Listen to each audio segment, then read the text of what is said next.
Halo Perkasa Partner, selamat datang kembali di YouTube SMS Perkasa. Selamat tahun baru juga untuk kita semua, untuk Perkasa Partner yang sudah setia melihat channel YouTube kita dan menemani kita berkembang dan bertumbuh bersama untuk konstruksi Indonesia. Oke, di video kali ini kita akan menuju pada perjalanan besar membangun Indonesia di tahun 2025. Sebuah tahun yang menjanjikan, penuh peluang dan juga dibumbui dengan tantangan besar yang mungkin membuat beberapa orang mengelus dada, sementara yang lain menggosok tangan penuh antusias. Kita tidak hanya berbicara tentang sekedar menambah jalan atau gedung, tetapi tentang menciptakan Indonesia yang baru. Jadi siapa kita menghadapi semua ini? Jadi jangan kemana-mana dan siapkan diri kalian karena kita akan menuju pada kajian di luar batas nalar manusia.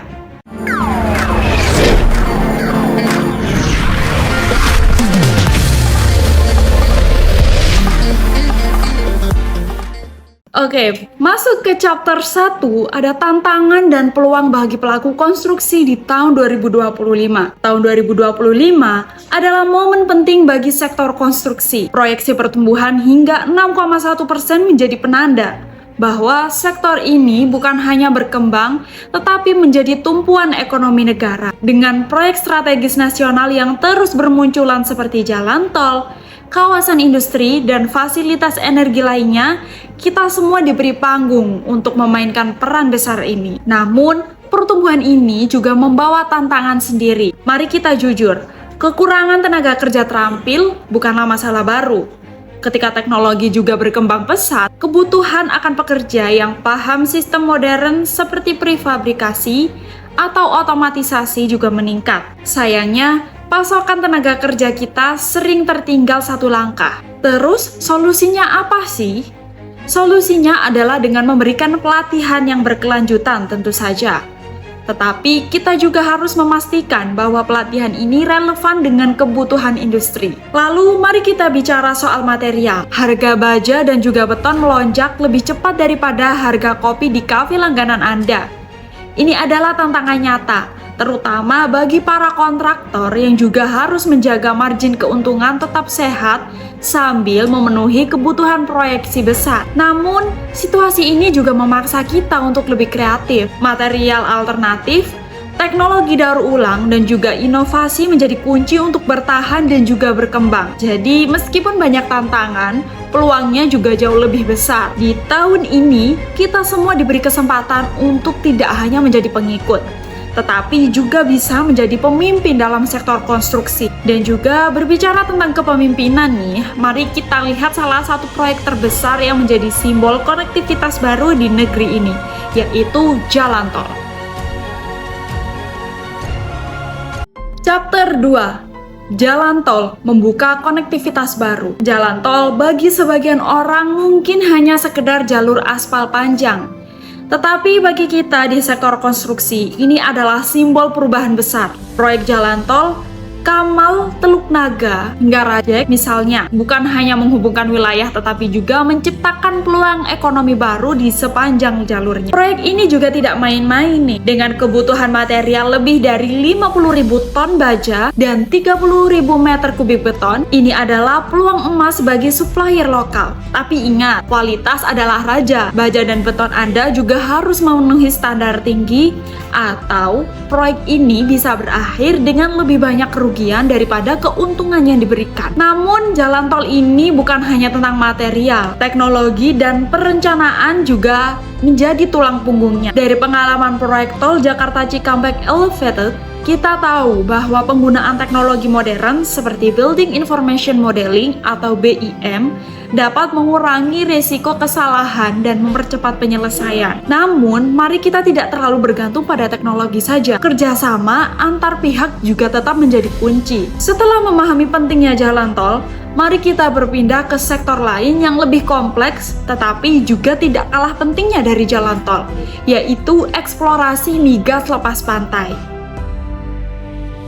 Chapter 3, Migas lepas pantai, pilar ketahanan energi. Eksplorasi migas lepas pantai adalah tantangan yang membutuhkan keberanian dan kecerdasan teknik. Dengan nilai investasi sebesar 10 triliun rupiah, proyek ini bukan hanya tentang menemukan sumber daya, tetapi juga membuktikan bahwa kita bisa bersaing di pasar global. Material khusus seperti baja tahan korosi dan juga teknologi bawah laut adalah kebutuhan utama di proyek ini. Tetapi bukan hanya material yang menjadi fokus, tenaga kerja dengan sertifikasi internasional juga diperlukan untuk memenuhi standar keselamatan dan juga operasional yang ketat. Ini adalah kesempatan bagi kontraktor lokal untuk memperluas jangkauan mereka dengan bermitra bersama perusahaan internasional. Namun, tantangan di sini tidak main-main nih. Cuaca ekstrim, kedalaman laut, hingga biaya teknologi adalah hal-hal yang harus dihadapi dengan perencanaan yang matang. Tetapi, seperti kata pepatah, di balik kesulitan selalu ada kemudahan. Jika berhasil,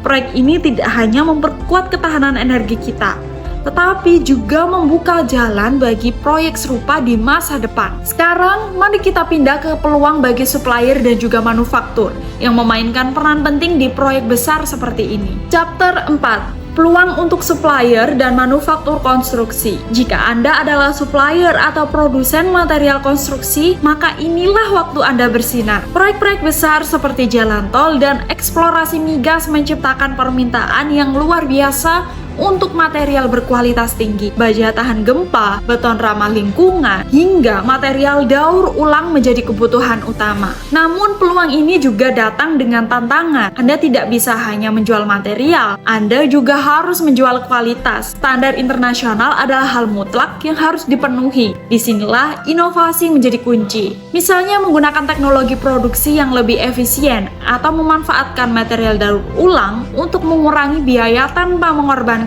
kualitas. Selain pasar domestik, ada juga peluang besar di pasar ekspor. Beberapa perusahaan Indonesia sudah berhasil menembus pasar global dengan produk seperti baja tahan gempa. Ini adalah bukti bahwa dengan kualitas dan inovasi, kita bisa bersaing di tingkat internasional. Berbicara tentang inovasi, mari kita lihat bagaimana teknologi modern dapat membantu kita menghadapi tantangan ini.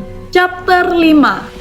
Teknologi dan inovasi untuk masa depan konstruksi. Di dunia konstruksi, inovasi bukan lagi pilihan, ini adalah kebutuhan. Teknologi seperti prefabrikasi telah mengubah cara kita membangun, mempercepat proses, sekaligus juga mengurangi pemborosan. Ini adalah standar baru yang harus diadopsi oleh setiap pelaku konstruksi. Namun, teknologi hanyalah alat. Keberhasilan tetap bergantung pada bagaimana kita menggunakannya. Kolaborasi antara pemerintah dan juga swasta seperti yang terlihat dalam proyek PLTU Batang menunjukkan bahwa kerjasama yang baik juga dapat menghasilkan efisiensi yang luar biasa. Semua pihak berbagi resiko dan juga keuntungan, menciptakan hasil yang lebih optimal. Dengan menggabungkan teknologi dan juga kolaborasi, kita bisa mencapai hasil yang lebih besar. Tetapi keberhasilan jangka panjang membutuhkan lebih dari sekedar teknologi. Ini juga membutuhkan dedikasi. Mari kita lihat bagaimana kita sebagai pelaku konstruksi dapat mengambil peran lebih besar di masa sekarang. Chapter 6. Peran pelaku konstruksi dalam membangun Indonesia. Sebagai pelaku konstruksi, kita adalah fondasi dari transformasi besar yang sedang terjadi di Indonesia. Setiap bangunan, jalan tol, dan juga fasilitas energi yang kita ciptakan adalah bagian dari perubahan yang akan menentukan masa depan bangsa ini. Langkah pertama adalah dengan meningkatkan keterampilan tenaga kerja. Langkah kedua adalah dengan mengadopsi teknologi yang relevan dan juga bermanfaat. Dan yang terakhir adalah memastikan efisiensi dalam pengelolaan sumber daya. Kita harus memastikan bahwa setiap rupiah yang diinvestasikan memberikan nilai maksimal bagi semua pihak. Selanjutnya, mari kita lihat gambaran besar masa depan konstruksi Indonesia dan apa saja yang bisa kita capai bersama. Chapter 7. Masa depan konstruksi Indonesia. Di tahun 2025 adalah titik balik bagi sektor konstruksi di Indonesia.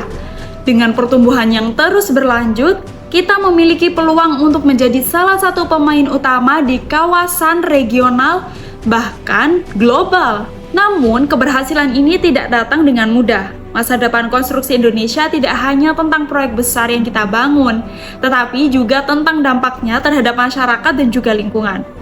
Mari kita bersama-sama membangun Indonesia yang lebih maju, lebih kuat, dan tentunya lebih berdaya saing. Bagikan pendapat Anda tentang proyek mana yang paling menarik perhatian Anda, dan bagaimana kita bisa membuat perubahan nyata. Jangan lupa like, subscribe, dan bagikan video ini untuk menginspirasi lebih banyak orang. Oh iya, tak henti-hentinya kita ingatkan buat Anda semua yang ingin mengetahui tentang outlook konstruksi di 2025, tren, tantangan, dan juga peluangnya apa saja yang akan terjadi. Kalian bisa mendownload outlook konstruksi 2025 di link yang ada di description box. Kalau gitu, sampai jumpa di video selanjutnya dan salam perkasa.